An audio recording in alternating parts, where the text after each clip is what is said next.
Good morning, everyone. I hope you all can hear me very clearly. It's really a pleasure for me to be here with you this morning. My name is Donna Da Costa Martinez, and I am the project coordinator for the EMTCT Plus project. I work alongside Sandra Jones, whom you all know very well. So it is my pleasure to welcome you to the first session of our regional webinar series on EMTCT Plus within maternal and child health in your respective countries. This series is grounded in the revised EMTCT Plus guidelines.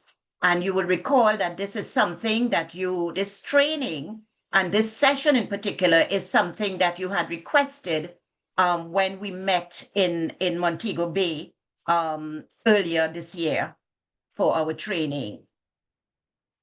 This initiative is being done in collaboration with PAHO, CARICOM, PANCAP, the various ministries of health, regional technical experts, and is supported by the India-UN Development Partnership Fund. This series really is intended to reflect our shared commitment to maternal and child health across the region. Each webinar, because as I indicated earlier, this is going to be a series of webinars that will cover some of the topics in the EMTCT guidelines. Each webinar will run for approximately 60 to 90 minutes so that you can expect some very interactive presentations, panel discussions, and live question and answers. I really want to use this opportunity to encourage you to participate fully, to ask questions, share your insights, and let us connect across borders. This is how we strengthen our knowledge and we're able to help strengthen the programs in our various countries. This series supports clinical capacity in managing HIV, syphilis, and hepatitis B during pregnancy and infancy. It's also intended to promote regional dialogue on innovations, challenges, and EMTCT plus validation strategies. Resource materials will be shared after each session. So this is something that you can look out for after the sessions are concluded. We will send you by email copies of the presentations and any other materials which will support the presentations. This is intended to support learning and application in your various country contexts.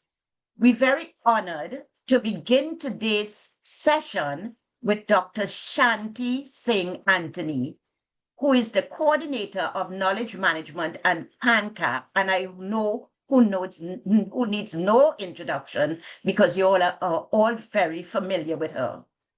I want to say thank you to her particularly because her leadership has helped shape the series.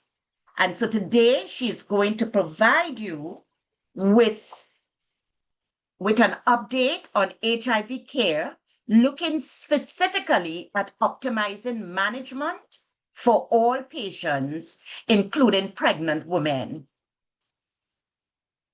So I ask you to relax, sit back, and enjoy the presentation. Take note of all the questions that you would like to ask. Shanti will in fact guide the session, and at various points she will introduce different activities so that you can become more involved in the presentations. So just sit back and let's begin. And Shanti, I hand over to you. All right. Very good. Thank you very much, Donna. And I also want to take the opportunity to thank Ms. Sandra Jones, the HIV, STI, TB, viral hepatitis EMTCT advisor at the PAHO sub-regional office and the steering committee of this project, for really hosting this webinar series, as you call it, Donna. And it really is an initiative that's intended to build clinical expertise across the region. I am happy to see quite a few of our participants would have been coming from the Montego Bay meeting that we had. So a lot of our MCH folks. But I'm also happy to say that I'm seeing some good resource persons in the audience who can back me up on some of this that I will share with you this morning. So Dr. Natalia Beer, who is very instrumental in EMTCT Plus, not just in Belize, but across the Caribbean region. I see Mr. Derek Springer. Welcome, Derek, our former PANCAP director. Dr. Ayana Cipro, Dr. Kamta Prasad, and a lot of other persons who have been involved in HIV management for many, many years. So I'm happy to be presenting this morning with all of our colleagues and to all of our colleagues. Next, as an outline, next. Thank you very much. As an outline, I will touch on very quickly the regional epidemiological update. I will talk a little bit, even though this session is intended to be on HIV treatment with a little bit of a focus on the management of the pregnant women and the exposed infant. I will introduce the session by talking a little bit about prevention and specifically the long-acting injectable. This is very current, not just in the region, but globally. I will share with you the new and updated recommendation in terms of HIV management, and this is based on the WHO 2025 release, so we'll not go through all of the recommendations. You know what those are. I'll highlight the new and updated ones to you. We'll talk a little bit about advanced HIV disease, after which I'll go into the management of the HIV positive pregnant women and their exposed infants. Next. So before I start, I want to quickly reflect on how the disease has changed over time and what has influenced our expectations. And so we know in the past, in the very early days, HIV was considered to be very complex, toxic, and our treatment were sort of ineffective. We're now learning about antiretroviral therapy, and we were now putting together some different schemes for management. And really our priority at that time, and in addition to that, we had significant number of opportunistic infections with significant morbidity and mortality. We had hospitalization and there was need for palliative care. And so at that time, our focus was really on how can we expand coverage in terms of care and treatment to be able to increase survivability. Currently, we're working in a space where there's single, effective, and well-tolerated doses of medication. We're working in a framework where there's differentiated services that are being provided to different populations, integration of services happening, which is making it more effective. For those who are lost to care, there's relinkage of care using different kinds of innovation. There's app that's tracking people. We can be able to deliver services through telemedicine, and I think COVID-19 really pushed us into that sphere. But at current, our focus is on how do we continue to enjoy good quality of life for the community of people living with HIV and really be able to talk about U equals U, undetectable equals to untransmissible. And looking into the future, and I wouldn't say into the very distant future, but it's already here, long-acting injectables, and I'll talk about long-acting injectables. But as people live longer, there will be comorbidities that will happen in their lives. And so here are some of the other challenges going into the future: being able to live with comorbidities, being able to manage comorbidities, the polypharmacies that's associated with comorbidities, looking at the development of cancer and cancer prevention in this population. And so all of that wrapped up together, it's taking the injectables and taking some of the challenges around comorbidity, polypharmacy, cancer, etc. It's how do we move towards eliminating HIV, but how do we at the same time talk about healthy aging? Next. So a very quick update on where we are with HIV in the Caribbean. So we've seen progress globally. So we've seen progress in terms of reduction in new infections. And so for the 10-year period from 2010, sorry, not the 10-year period, but from 2000 to 2024, there has been a 21% reduction in new infections. And from 2010 to 2024, there has been 62% reduction in AIDS-related deaths. So these are good pieces of news. And this is the picture that we're seeing for most part globally. Next, but when we take a look at the continuum, the HIV testing and treatment cascade next. When we take a look at the HIV testing and treatment cascade, you can see that based on the 95, 95, 95 targets, that at the end of 2004, there's 85% of people living with HIV who know their status. 74% of those of people living with HIV are on antiretroviral therapy, and 66% of people living with HIV are virally suppressed. If you look at this in a more disaggregated fashion, you would see that the continuum is somewhat similar for men and women, maybe slightly better parameters for women. So you have 79%, 89% of women who know their status, 79% of women living with HIV that are on antiretroviral therapy, and 70% of women living with HIV who are virally suppressed. And that compares to men, 84, 71, 63. And for children, very low number. So 45% of children know their status, 36% are on antiretroviral therapy, and 29% are virally suppressed. But next, so we do know that we have a high number in terms of the global number in terms of people who know their HIV status, are aware of their HIV infection. But how does that translate also into public health? So we've seen from a modeling that was done in 2016 that of the 83.5% of people who are aware of their HIV infection, they account for 62.5% of the new infections. And for the 14.5% of people who are unaware of their infection, they account for 37.5% of new infections. So the message is we need to continue to test so that we can pick up those persons, we can diagnose those persons who are HIV infected and do not know that they're HIV infected, they're unaware of their HIV status. And for those who are aware of their HIV infection, we need to be able to strengthen pillar number 2 and pillar number 3, which is the percentage of people who are on antiretroviral therapy and the percentage of people who are virally suppressed, so that we can reduce the 62.5% transmission that's happening from that population. Next. A little bit more on the epidemiology in the region, just so that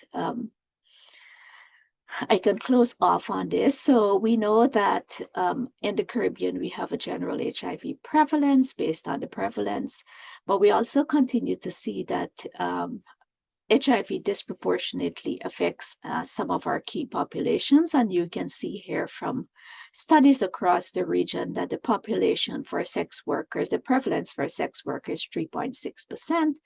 For gay men and men who have sex with men, it's 11.3%. For the transgender population, it's 34.8%. For people who are in prisons and other closed settings, it's 2.3%, and the adult prevalence is 1.2%. So we continue to have an epidemic that disproportionately affects the key population. Next. So ideally, what it is that we would want to have happen, we would want to have a population where we clearly understand our risk perception, where we have the information that can help us to reduce stigma and discrimination, that can improve health access and can improve healthcare. To be able to do that, we have to have access to HIV testing. Access to HIV testing, a very neutral approach where there isn't stigma and discrimination. And once, if that access if somebody is tested using that approach and that person is HIV negative, then to be able to maintain that HIV negative status. If the person is positive and you move along, then we should have the ability to stage almost immediately. With that, it means having access to CD4 counts to be able to rapidly identify whether or not this is a case of advanced HIV disease and rapidly identify the approach to opportunistic infections that could happen at this stage. With that, moving along again,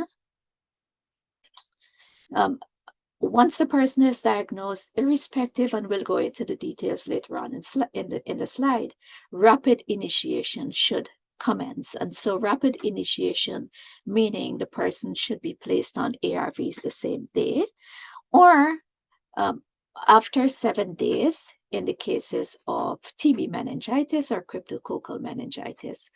Once the person is placed on ART based on rapid initiation, then good retention is important so that we can have a good continuum of care.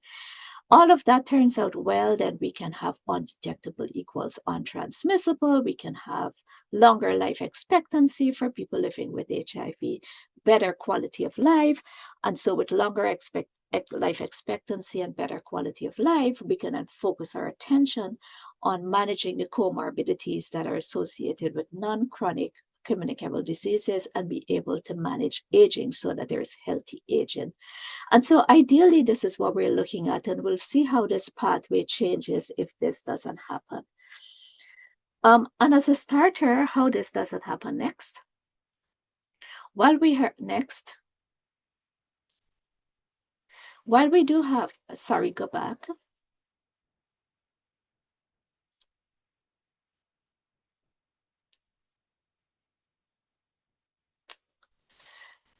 So while we do have a significant amount of persons in the region who know their HIV status, we're still seeing that late diagnosis is accounting for a significant percentage of people who are entering into care. And so you can see for Latin America and the Caribbean between 20 and 2024, that in 2024, for example, 31% of the persons who entered into care in 2024 entered with late diagnosis, meaning that they entered with a diagnosis with a CD4 less than 200.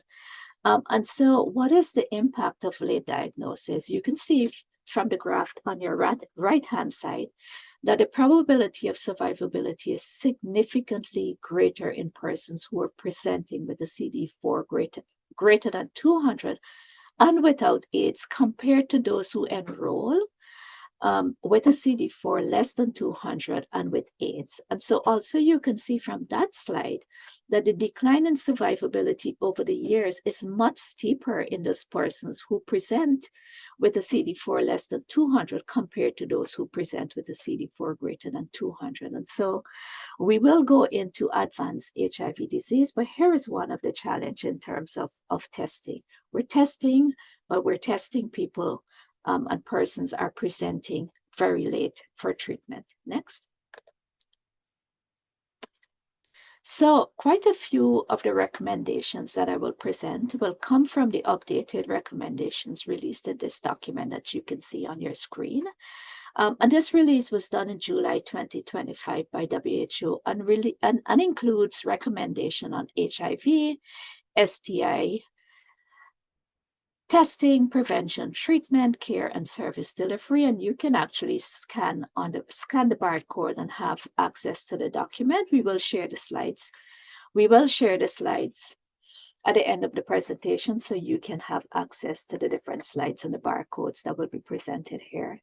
For everybody who has registered for the webinar, we have your email addresses and we know which country you're from, so there's no need to type your email addresses into the chat. Next.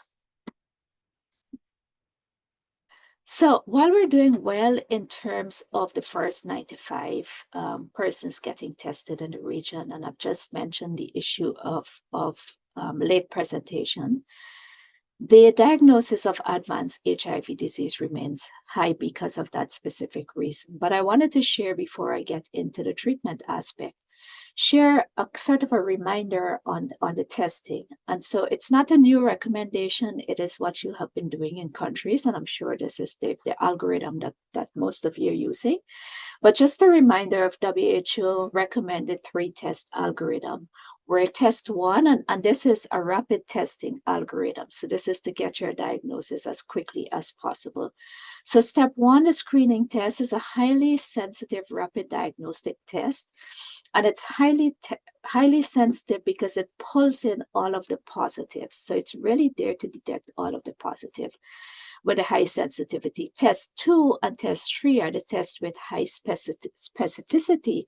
And so it rules out all of the false positive. And so with the first screening test, with a high sensitive screening test, followed by step 2 and step 3, which are sort of confirmatory tests, you could potentially be able to have a diagnosis once you have test 1, test 2, and step 3 positive.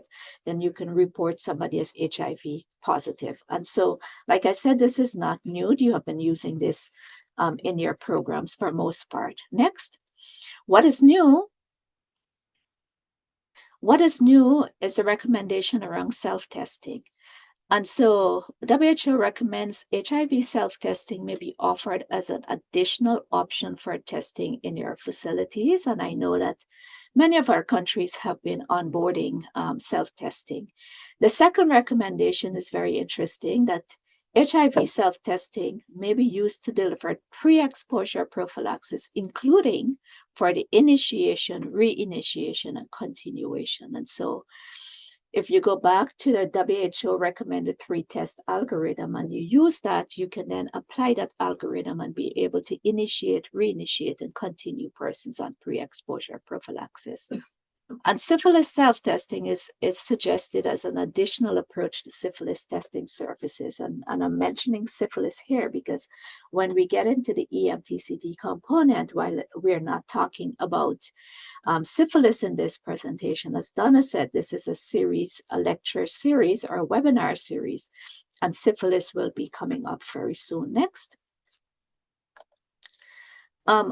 So to add on to syphilis, what I wanted to share with you, this slide here, is some opportunities for integrating testing within the healthcare system. And so if you take, for example, within the health facilities, there's an opportunity within the ANC clinic, within standalone VCT sites, emergency departments, STI clinics, to be able to integrate HIV, hepatitis B, hepatitis C, and syphilis testing. Same approach could be used with community outreach, particularly to key populations, to be able to integrate HIV, hepatitis B and C, and syphilis. And also in additional testing approaches, if you take PrEP and PEP programs, here is an opportunity for you to also include and integrate all of the testing. So what this gives you is a snapshot as to where you could potentially integrate testing so that we can maximize on the benefit. Next. So having said that, to lead us into the next part of the presentation, we have a poll I will share with you now. So if you could please go ahead and engage with the poll, as Donna said. As Donna said, the poll, this is supposed to be an interactive session, and this is one component of the interaction. We look forward to getting your comments, your feedback, and your questions at the end. So please go ahead. We have 3 questions up. The first question is, lenacapavir acts by inhibiting which part of the HIV life cycle? The second question is, why is lenacapavir considered a first-in-class drug? And the third question is, the long-acting formulation of lenacapavir is administered, and you select only one answer. I see that participants are already responding. Thank you very much. Please continue. I'll leave the poll up for about a minute or 2 more.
So we have 30 seconds before I end the poll.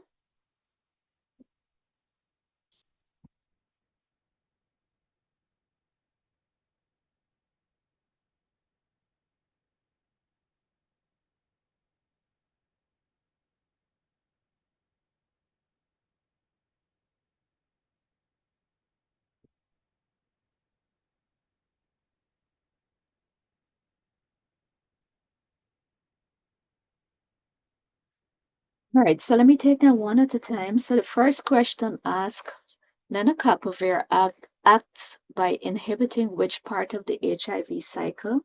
And the answer to that question is number C. Very good. Congratulations. And so lenacapavir is indeed a capsid inhibitor, preventing proper assembly and disassembly of the HIV capsid, thus blocking multiple stages of the viral cycle. We'll talk a little bit more about lenacapavir. So more than half of our participants have identified that correctly. Why is lenacapavir considered a first-in-class drug? And so the answer, why is lenacapavir considered a first-in-class drug? The answer is indeed B. So 3/4 of our participants have responded correctly to that. It is an HIV capsid, a mechanism that was not previously exploited by any of the other HIV-approved drugs that we have. So it's really the first in class. And then the final question, the long-acting formulation of lenacapavir is administered how? And the answer is C. So we have some split here in terms of the responses. But the answer here is C. After initial oral and subcutaneous loading dose, lenacapavir is really administered subcutaneously every 6 months. And so the answer is C there. Thank you all very much for participating in the poll, and I will now move into the next part of the presentation. Next slide, Richard. Okay, thank you very much. So like I said, before I actually get into the treatment aspects of the presentation, let me share a little bit on the prevention and specifically on PrEP. So in 2002, the World Health Organization recommended the long-acting injectable cabotegravir. Next, Richard. Thank you. Next. Okay, thank you. So recommended a long-acting injectable cabotegravir. One second, colleagues.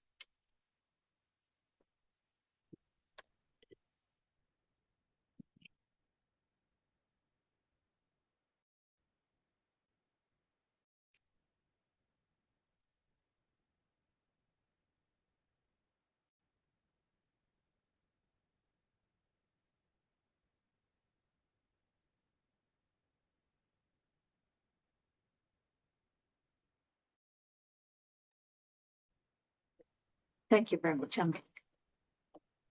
So in 2022, the WHO recommended that long-acting injectable cabotegravir may be offered as an additional HIV prevention option for people with substantial risk for HIV infection. So cabotegravir is an HIV-1 integrase inhibitor, and it belongs to the INSTI class, as you know. It is an injectable form of pre-exposure prophylaxis that has been shown to be highly effective at reducing the risk of HIV acquisition. So with that, WHO recommended that it be given to people who do not have HIV infection at a dose of 600 milligrams intramuscularly 4 weeks apart for the first 2 injections, and then every 8 weeks thereafter for the prevention of the acquisition of HIV infection. In July 2025, and this is fresh in our minds, WHO released guidelines recommending the use of long-acting injectable lenacapavir for pre-exposure prophylaxis. We've just done the poll, and we know that lenacapavir is an HIV-1 capsid inhibitor, which targets the capsid protein P24 of HIV. And so it binds directly to specific sites on the capsid and interferes with its stability and function, and thus it prevents the virus from successfully replicating. And so with that, WHO recommended that lenacapavir be given to people who do not have HIV at a dose of 927 milligram subcutaneously. So this is subcutaneous compared to cabotegravir, which is intramuscular, every 26 weeks for the prevention of HIV acquisition. Further, WHO states that people starting LEN also should take an oral loading dose of 600 milligrams over 2 consecutive days, beginning on the day of the first injection. And so these are the new recommendations from WHO in terms of lenacapavir. In addition, WHO is recommending that lenacapavir should be offered as an additional prevention choice for people at risk for HIV as a part of combination prevention approaches, and that rapid diagnostic tests may be used for HIV testing for initiation, continuation, and discontinuation for those persons who are on for long-acting injectable PrEP. And so if you'd recall, when I spoke about the new recommendations in terms of testing, I spoke about HIV self-testing, but I also spoke about rapid diagnostic testing in terms of being able to initiate, maintain, and reinitiate people on PrEP. So the next key messages that came out from WHO in terms of pre-exposure prophylaxis were really based on a lot of the findings that came from Purpose 1 and Purpose 2 trials that demonstrated a very high efficacy of lenacapavir. And so you would know that Purpose 1 study was actually conducted among cisgender adolescent girls and young women between the ages of 16 and 25 in sub-Saharan Africa. And the purpose of this Purpose 1 was to evaluate the safety and efficacy of twice yearly subcutaneous injection of lenacapavir as an HIV pre-exposure modality. So the group that was selected is the high incidence group. There were young women in sub-Saharan Africa, and they were compared against those who were placed on daily oral PrEP or traditional PrEP, so to speak. And then there was Purpose 2 study that was conducted. It was a broader, more geographically diverse group population of cisgender men who have sex with men, transgender women, transgender men, gender non-binary persons. And so there were sites across the different places. There were sites in Argentina, there were sites in Brazil, Mexico, Peru, South Africa, Thailand, the US. There were sites in different places. And again, in this case, Purpose 2, the objective was to evaluate the safety and efficacy of twice yearly injectable lenacapavir. And both studies show that injectable lenacapavir statistically reduces HIV acquisition when compared to the traditional daily oral PrEP. And so with that, WHO has recommended that based on that, PrEP should be used. There's limited data remains in terms of key populations, so particularly some of those populations as people who inject drugs. Mathematical model did suggest, however, that LEN could substantially reduce new HIV infections, particularly where there's good uptake and treatment is optimized, or PrEP is optimized. Based on Purpose 1 and Purpose 2 studies, the overall rates of adverse events were similar between injectable lenacapavir and oral pre-exposure prophylaxis. Injection site reactions were common, but they were typically very mild. In Purpose 2 study, there were 2 breakthrough infections with lenacapavir, which really, according to WHO, based on the recommendation, is highlighting the importance for ongoing surveillance to understand any potential population level impact in terms of the use of injectable lenacapavir. Lenacapavir, based on the poll that we've just done, is the first in class drug for prevention. And so the current public health impact of possible resistance could be considered limited, but again, ongoing monitoring will be important for this. And importantly, based on both of the studies, lenacapavir showed no increase in adverse events in terms of pregnancy and birth outcomes. Next.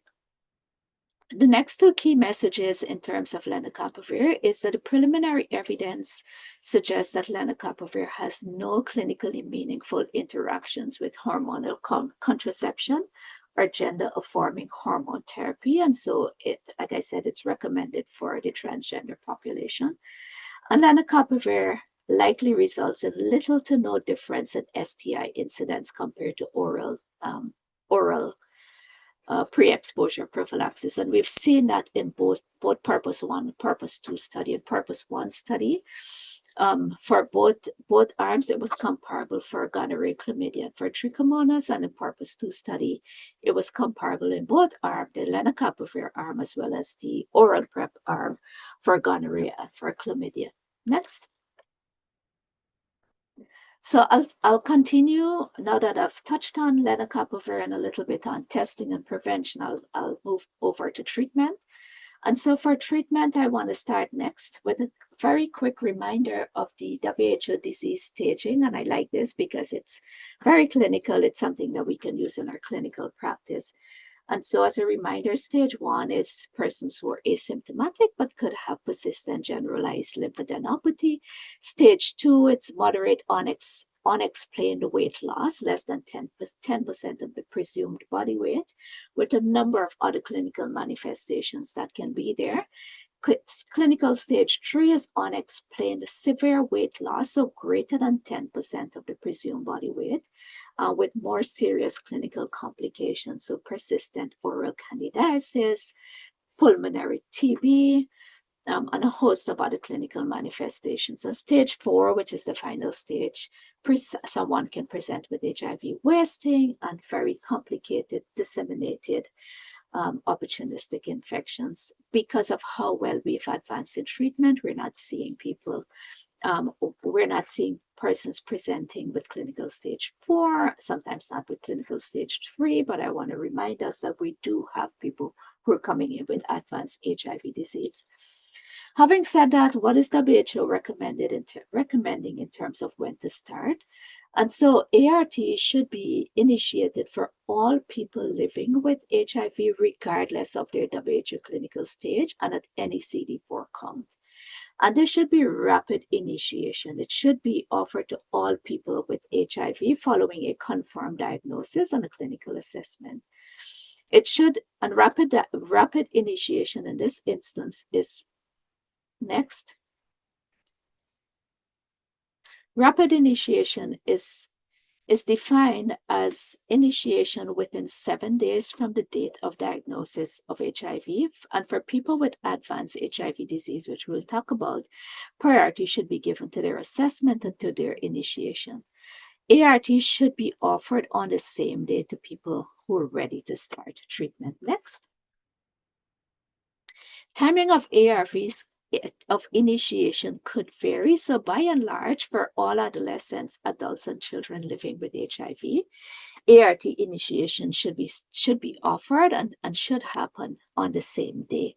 For adolescents, adults, and children living with TB, rapid ART initiation should be offered to all of the persons who have a confirmed HIV diagnosis independent of the presence of TB.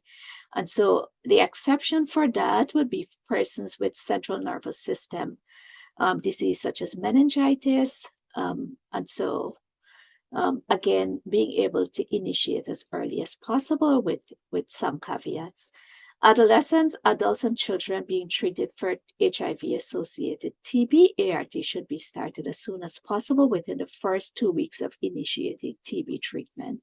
For adolescents, adults, and children being treated for TB meningitis, because we're talking about meningitis here, ART should be delayed for at least 4 weeks.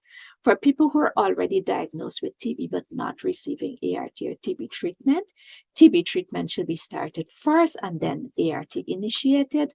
For people living with HIV with cryptococcal meningitis, the recommendation is that immediate ART is not recommended in this case, but that this should be deferred once you can address the cryptococcal meningitis, and similarly for histoplasmosis. So what to start next? Next, what to start, you would recall from the earlier recommendations, the WHO recommended DTG in combination with an NRTI backbone. And what I've highlighted there in yellow is to really put the focus on what the new recommendation is. And so the first line recommendation in this case, the highlighted area would be adults and adolescents, infants and children older than 4 weeks.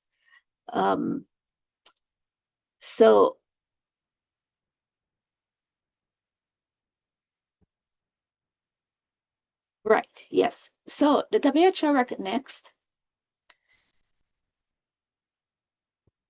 So the new recommendation is that tenofovir plus lamivudine is the preferred NRTI backbone for initiation and subsequent ART for adults, adolescents, and children weighing more than 30 kilograms.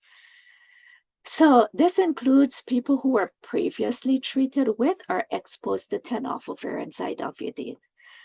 And then the other recommendation is abacavir 3TC or TAF plus 3TC is the suggested NRTI backbone for a substitute ART for children weighing less than 30 kilograms. This includes children who were previously treated with abacavir or zidovudine. Next. So using TDF really is the backbone for the first line, and it's very clear based on the evidence. So, but in cases where there's some baseline resistance to TDF, WHO, the evidence is saying that it is better to maintain TDF than to switch to AZT. And you can see from the graph on the far left and from the Nadia study that even with low resistance to TDF, it is still more effective in reducing viral load, with 87.6% of the participants achieving viral load less than 400 copies compared to 73.6% for those who are using zidovudine. On the other hand, in the cases where there is AZT resistance, tenofovir was proven to be more effective in reducing viral load. And so you can see that there was 92.1% on tenofovir achieving viral load of 400 copies and less compared to 85.1% for those who are at AZT. So all of that put together and based on what the Nadia study is saying, WHO is actually recommending that we phase out AZT from our guidelines.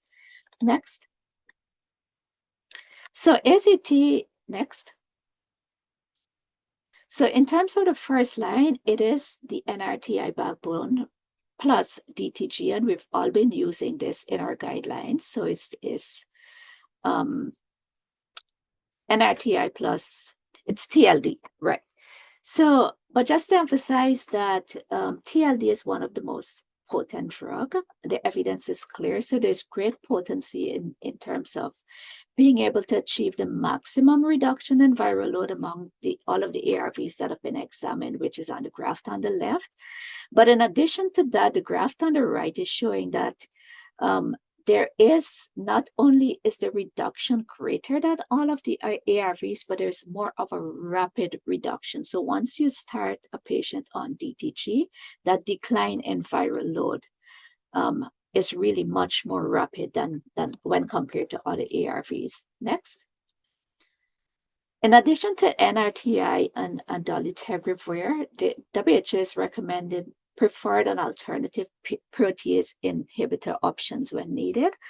And so what is recommended is darunavir plus ritonavir as the preferred boosted PI option for ART if it is needed. And atazanavir plus ritonavir or lopinavir plus ritonavir can be used as an alternative. Next. There's some significant benefits of using atazanavir, darunavir, ritonavir compared to the other alternative PI regimen WHO has recommended. And you can see that, for example, all are co-formulated, but darunavir, ritonavir has a higher genetic barrier to resistance, which is very good. Fewer side effects, but the efficacy is much higher when you compare that to atazanavir, ritonavir, and lopinavir, ritonavir. So again, of the PI regimen, the preferred one would be darunavir, ritonavir, and then the alternative would be atazanavir, ritonavir. Next. So having put people on treatment, it's important that we conduct robust treatment monitoring. And so we're monitoring for viral suppression. The WHO has defined 3 categories of viral load suppression: those that are undetectable, those that are suppressed, and those that are unsuppressed. Undetectable means that there's no virus. Suppressed means that it's detected, but it's less than 1,000 copies per mil. And unsuppressed would be anyone with a greater than 1,000 copies per mil. With that, here's a schematic for monitoring the treatment response. And what is recommended by the World Health Organization is that a viral load should be taken 6 months after the initiation of ART and every 12 months thereafter. And so there is no need for a viral load at the initiation of treatment, but that one be done 6 months, one be done at 12 months, and then annually. Next. So in terms of third line, as much as possible, we can monitor by viral load, but once you have somebody that's unsuppressed, then it's important to, where possible, for us to have genotyping to be able to put together the best regimen for the individual. And so the preferential regimen based on WHO recommendation would be darunavir, ritonavir, DTG, and ETV. Next. So here is really the first, second, and third line sequencing. So first line would be TLD. If possible, that we can do genotyping to check for resistance grid. If not, if there's resistance survey, we can use that to be able to then place persons on second line, which will be TDF, FTC, darunavir, ritonavir, and third line really should be guided by what our genotyping results show. Next. So in addition to those new recommendations that the WHO has brought out, there's some additional new ART strategies next that WHO has brought on board. One, WHO is recommending consideration be given to dual ARV oral regimen, and specifically dolutegravir plus 3TC, and that this can be used for treatment simplification for adults and adolescents with undetectable HIV viral load who are on 3-drug antiretroviral therapy and without active hepatitis B infection.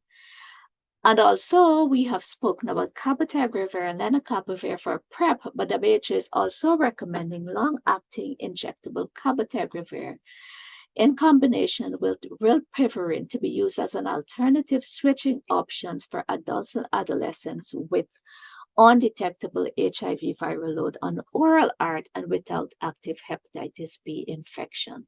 And so those are the 2 new strategies that WHO has brought on board in terms of treatment. Next, I will spend the next few minutes and move into advanced HIV disease. But before I do, let me launch the second poll.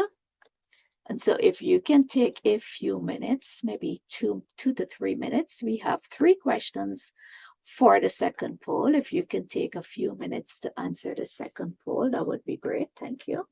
All right. So we can see from the questions, thank you for putting in your answers. So the first question is, which of the following defines advanced HIV disease in adults and adolescents? And the answer is indeed number B. So it's B. It's WHO clinical stage 3 or 4, or any adult or adolescents with a CD4 less than 200. So 3/4 of our participants did well here. According to WHO, which group of children is automatically considered to have advanced HIV disease? And we've had some mixed responses here. But the answer is indeed A. Most of our participants responded to A. So all children less than 5 years with HIV, according to WHO, are considered to have advanced HIV disease with a risk of progression. And then the third question is, the main goals of the WHO Advanced HIV Disease Package are to reduce opportunistic infections related to mortality and support rapid initiation of ART. So 70% of our participants responded to that correctly. So Again, we're doing good. Thank you very much for responding to the poll. And with that, I will move into my next slide. Richard, next.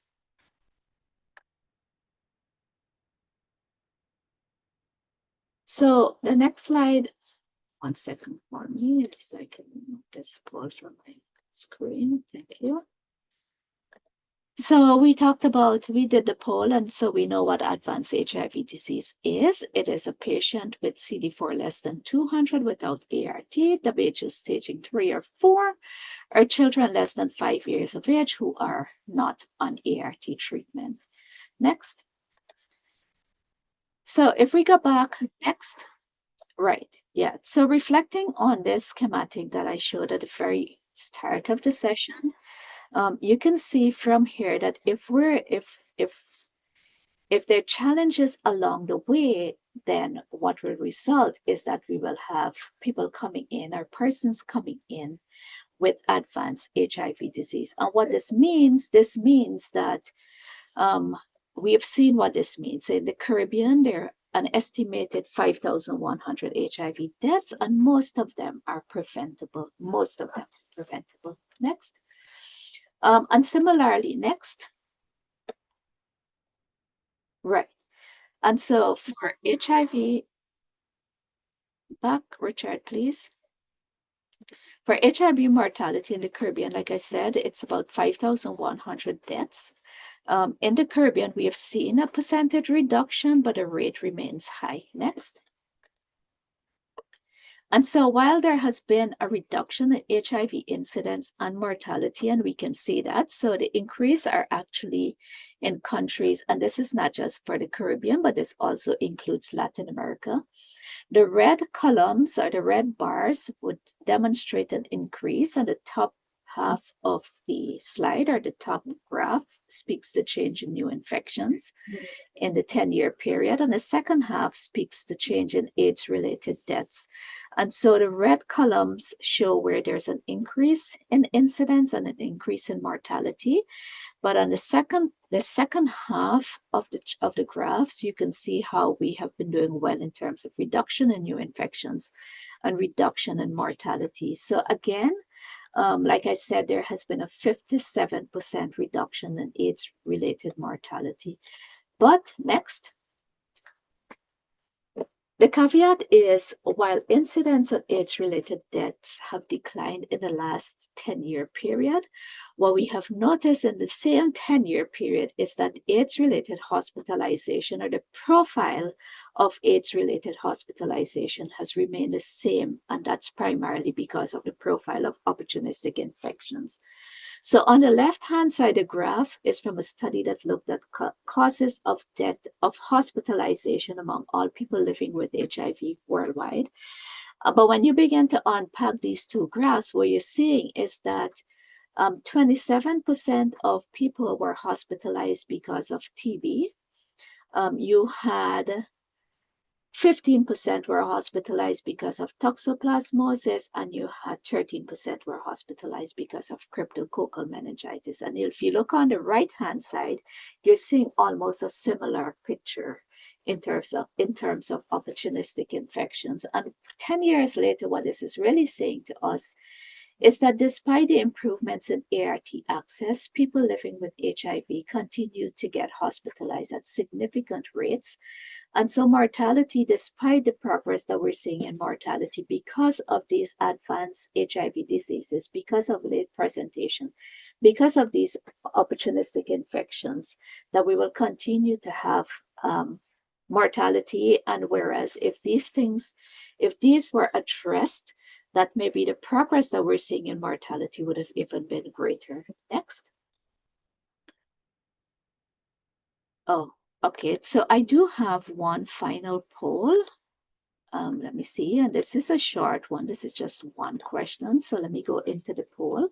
Okay, so as you continue to vote, this is a patient with well-controlled HIV on DTG, 50 milligrams once daily, and is started on TB prophylaxis, TB preventative treatment with 3-HP, so isoniazid and rifapentine once weekly for 12 weeks. What should be done about the DTG dose? And so the correct answer to this is that weekly rifapentine, so the correct answer is C, DTG 50 milligrams should continue once daily. There is no need for dose modification of DTG. And the explanation is that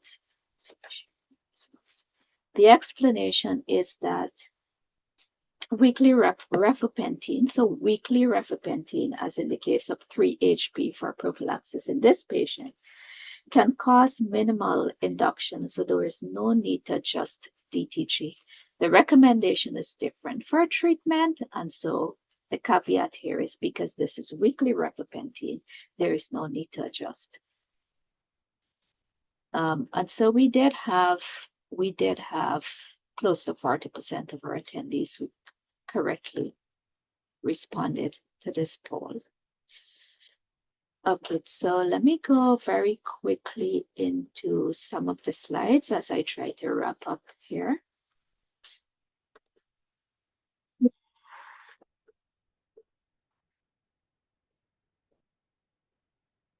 All right, next, Richard. Okay, thank you. So very quickly to touch on some of the opportunistic infections. Tuberculosis, we touched on tuberculosis in the poll that I just administered. But prevention and treatment, you can see the algorithm that's there. Really, if they're the 4 cardinal symptoms of TB and the person is severely ill or has advanced HIV disease, then there's a need to investigate and to start on treatment as quickly as possible. If there are no symptoms, normal X-ray, PPD greater than 5 mn in an event that the person has a CD4 greater than 300, then the TPT preferred regimen is what I've just shared with you in the poll. Next. So diagnosis has been faster, I would say, but there is also additional tool that can help us with making a diagnosis of TB and HIV as quickly as possible. And so computer-aided diagnostic technology, there are newer technologies that can be very useful. They're ideal for very specific populations. So in prisons, in small island settings, they come with really high sensitivity, not so good specificity, but indeed a very good tool in addition to what we already use. It can reduce the need for performing export in those people who have normal chest X-rays. So if you do the computer-aided diagnostic for TB and you have a normal chest X-ray, you may not necessarily have to go on to do an expert in these instances. But performance can be a little bit worse if you're dealing with a case that has advanced HIV disease, and so you may need to move on to LAM or expert TB. For prophylaxis, next. The new recommendation that has come out from WHO in terms of TB, all of the treatment recommendations have remained the same. But for TB, the new recommendation is that adults and adolescents with HIV who are eligible for TB preventative treatment, 3 months of rifapentine and INH is suggested as the preferred regimen. 6 or 9 months of INH are alternative regimens. Okay, and so that's the recommendation in terms of in terms of the new recommendation. This is about the dosing of DTG, and we spoke about that very quickly in the poll. Next. In terms of cryptococcus, which is another opportunistic infection that we need to take into consideration as we deal with advanced HIV disease. It is important that there be detection and management because this will also be able to impact morbidity and mortality. And so WHO recommendation is that a cryptococcal antigen should be administered to anyone with a CD4 less than 200. For the CRSF, cryptococcal antigen, if it is positive in the blood, then move on to CRSF. Induction therapy with a single dose of amphotericin with 5 fluconazole and maintenance treatment of fluconazole. Next. For histoplasmosis, next. For the detection and treatment of histoplasmosis, again, WHO has recommended that there be rapid testing, particularly for those people who come in with advanced HIV disease, CD4 less than 200, that a diagnostic test could be done with urine antigen for all of those persons with CD4 less than 200. For moderate and severe disease, they'll be required to be treated with amphotericin. And for maintenance, the use of itraconazole. We will be having another lecture on November the 6th, where we will go more into details on the management of histoplasmosis. There's some additional recommendations, programmatic recommendations next in terms of managing advanced HIV disease next, and generally managing someone next on HIV treatment next. Next. This relates to retention next. Next. All right, this relates to retention and care, tracing and re-engagement in care next, and for adherence support next. Okay, so let me go through. So the rest on opportunistic infection, you can take a look at the slides, but I really want to get very quickly into the EMTCT pieces of the presentation. Next, Richard, thank you.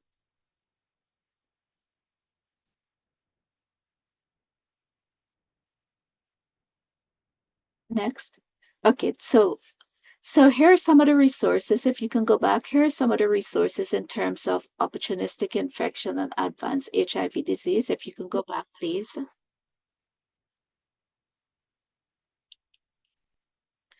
Right, and you will have the slide set, but you will be able to access these resources. So it's in relation to advanced HIV disease. It's in relation to all of the different modules in the management, prevention and treatment of tuberculosis and some of the other opportunistic infections disseminated, histoplasmosis, cryptococcal meningitis, and all of the other conditions that are important to really diagnose and manage for better outcomes in terms of morbidity and mortality. Next. For EMTCT for HIV, looking specifically at pregnant women and their infants. So testing for pregnant women, the key recommendations from WHO is that all pregnant women should be tested for HIV, syphilis, hepatitis B at least once and as early as possible. And so if you recall the slide that I had earlier in the presentation on opportunities for integrating testing, here's an excellent opportunity to integrate, and the WHO is recommending that at the minimum, pregnant women should be tested for HIV, syphilis, as well as hepatitis B. Where possible, dual testing with HIV and syphilis using rapid diagnostic testing can be the first test for HIV testing in the antenatal population. We should have provider-assisted referral for all people who are living with HIV as part of the voluntary experience or voluntary comprehensive package of testing services in this population. Couples and partners should also be offered HIV testing services. So this is not just about testing the pregnant mother, but it's also about testing the partner or testing them as a couple. Women who disclose any form of intimate partner violence should also be tested, and healthcare providers should ask about exposure to intimate partner violence when doing an assessment of a pregnant mother. Next. So the testing for the dual testing strategy for HIV and syphilis, and as WHO recommended this should, where possible, be a rapid testing.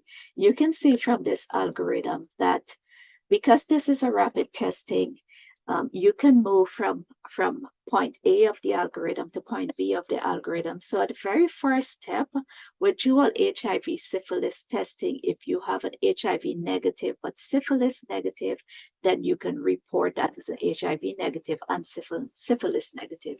If you have an HIV negative person but a syphilis positive person, then you can, if the result is HIV negative but positive for syphilis, then you report HIV negative, but you also report HIV positive. If it is that you run the dual syphilis and you have an HIV syphilis and you have HIV positive and syphilis negative. Then for the HIV positive component, you go into the HIV testing algorithm that I've described earlier. And for HIV positive and syphilis positive, then you report both positive. And so I think some of our countries may be using the dual testing algorithm, but you can take a look at the dual testing algorithm more closely.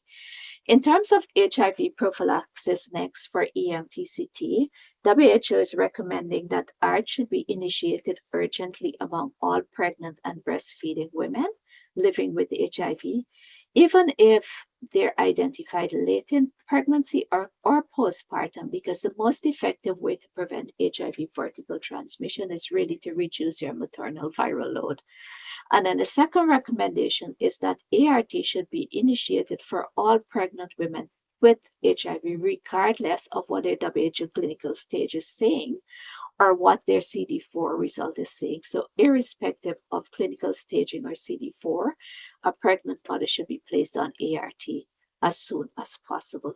The new recommendations are that infants who are not at high risk for acquiring HIV should receive 6 weeks of infant prophylaxis with a single drug with nevirapine as the preferred option. And this is a strong recommendation. DTG or 3TC could be alternative options. And then the second new recommendation is that infants at high risk for acquiring HIV should receive a 3-drug regimen. That should be abacavir, 3TC, and DTG. And so this is new from what was recommended before, where AZT had a role to play in infant prophylaxis. And we're seeing that this is not the case with this new recommendation that's coming out from WHO. Next. I will go ahead and, right, next. So, sorry, no, stay right there for me. So in terms of the HIV positive pregnant women, all pregnant women should be offered ARV as soon as possible, regardless of their CD4. The preferred regimen for the pregnant women is similar to our first-line therapy for everyone, which is TDF, 3TC, and dolutegravir. And then you have alternative regimen. Next. So I'll go ahead and skip this slide. Next. The testing algorithm for early infant diagnosis, I think this is familiar to everyone, but the idea is that HIV exposed infants should be tested as early as possible. And in fact, there is the recommendation that this testing should potentially take place at birth. But this algorithm is saying that it should take place between 2 to 4 days. So an infant that's 2 to 4 days should have a dry blood spot or whatever other methodologies that's being used, be able to conduct a NAT. If that test is positive, then the child can be reported out as positive and could be started on ART and repeat the NAT testing to have a confirmation of infection. If it's negative, then a repeat is done at 4 to 6 weeks. And so if you follow the algorithm, it is really to take us to the point of 18 weeks, at which point an antibody testing can be used for all of those infants who have not been diagnosed positive in this algorithm, the way it's structured here. Next.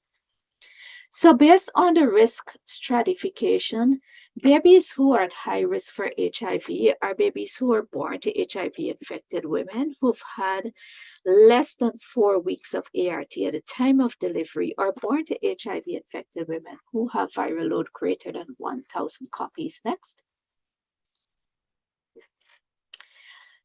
Or babies who are at high risk are babies who are born to women with HIV infection that's incident or happens during pregnancy or lactation, which means, go back, please. Thank you. Right. So again, babies who are at high risk are babies who are born to HIV-infected women who've had less than 4 weeks of antiretroviral therapy at the time of delivery, or born to an HIV-infected woman who has a viral load greater than 1,000 copies. So high viral load, not on ART for a long time. The second category that would be classified as high risk would be a baby who is born to a woman where the infection would have happened during pregnancy or lactation. And again, the viral load will be very high in these instances. And babies who are born to women first identified in the postpartum period with or without a negative test prenatally. So if you're identifying a woman as HIV positive in the postpartum period, irrespective of whether or not that person would have been tested in a prenatal period, that baby is considered to be high risk. Next. So for infant testing, the key recommendation is that NAT should take place at birth, like I had shared in the algorithm. Point of care nucleic acid should be used to diagnose HIV infants and children younger than 18 months of age, and then rapid diagnostic testing will be used for those children who are over the age of 18 months. Next. The key recommendation in terms of infants that came out from WHO, and these are some of the newer recommendations, is that infants who are not at high risk for HIV, acquiring HIV, and we talked about those who are at high risk. So those who are exposed but not at high risk should receive 6 weeks of infant prophylaxis with nevirapine as a preferred regimen. DTG or 3TC could be used as alternative. And then the second part of the recommendation is infants who are at high risk should receive 3-drug regimen that should include abacavir, 3TC, and DTG as the preferred regimen. Now, this is a change from what was cited before, and that is because before DTG was not recommended from birth. In new recommendation, DTG is recommended, and in fact, the recommendation is that it can be used from birth, doses of 5 milligrams every 48 hours for the first 2 weeks, and then daily, similar doses to those of a child who is over the age of 1 month. And that the dose of abacavir 3TC is 30 to 50 milligrams every 48 hours until 2 weeks, and then daily. You will have these slides, so you will be able to see them.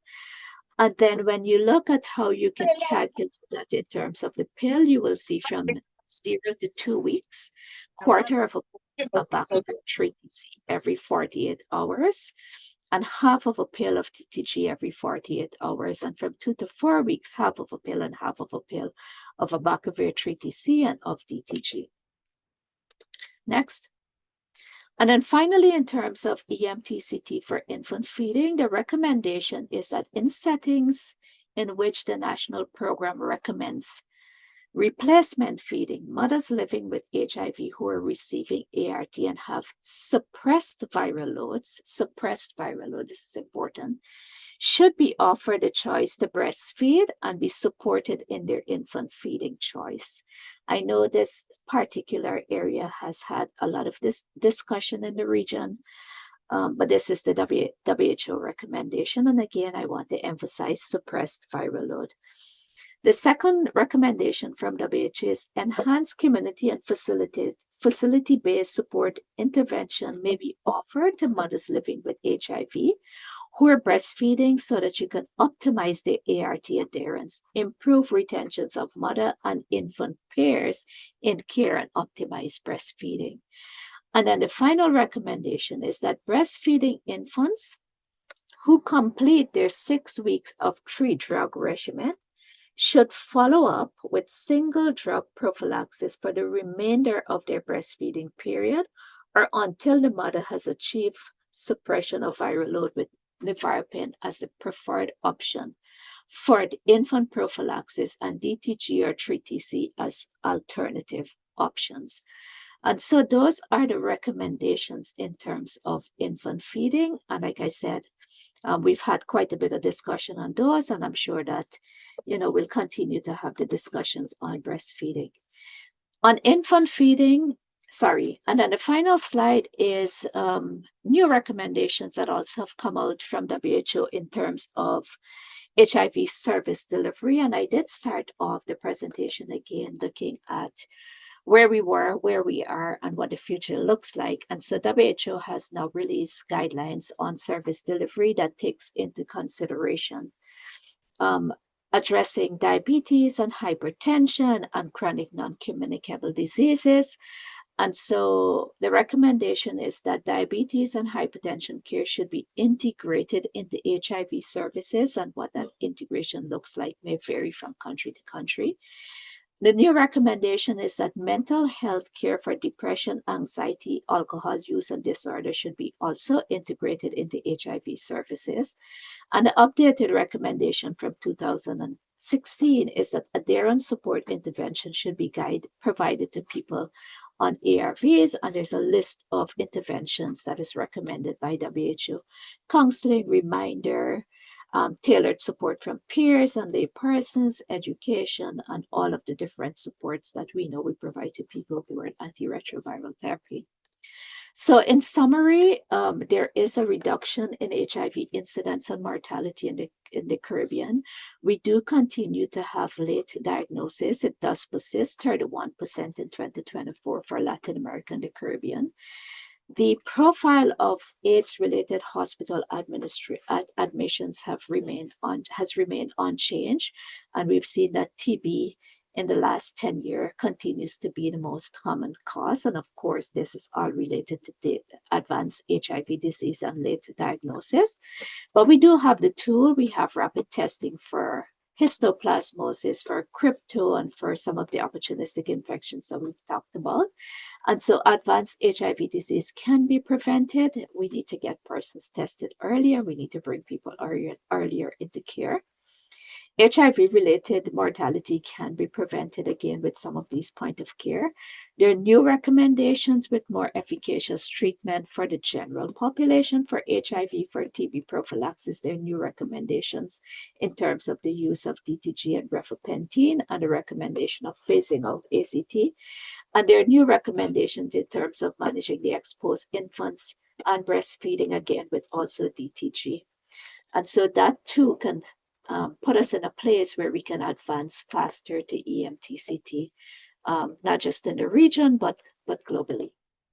And so I want to close by saying thanks to Dr. Omar Swed, who is the PAHO HIV Care and Treatment Advisor, for permission to use a few of his slides, to Ms. Sandra Jones, the HIV, TB, STI, viral hepatitis, EMTCT Advisor for the Caribbean Subregional Office, Ms. Donna Da Costa, who is on the session with us, our PAHO consultant, and Mr.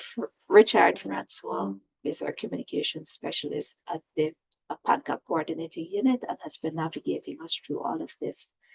Thank you, and I hand you back over to Donna.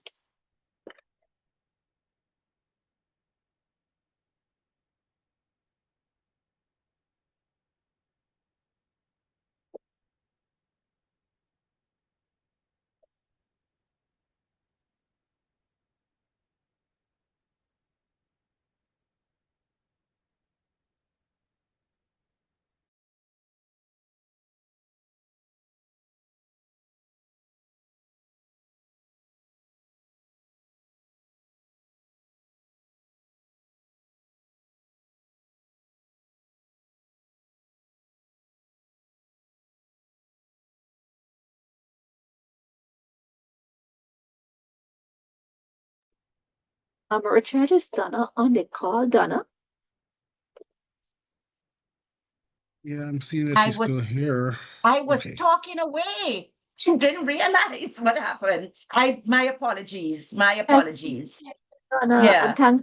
Yeah, I apologize for going over time, but I will share the slides with all of the participants. Yes. So you can spend more time and you can access the documents based on the barcodes that are provided in the slides. Yeah, but I really want to say a very hearty thank you to each of the 146 participants who are present here today for their active engagement in today's session. Your presence and participation has brought the series to life and will ensure that our efforts are grounded in the shared experience and regional wisdom. A special thank you to you, Shanti, Dr. Shanti Singh Anthony.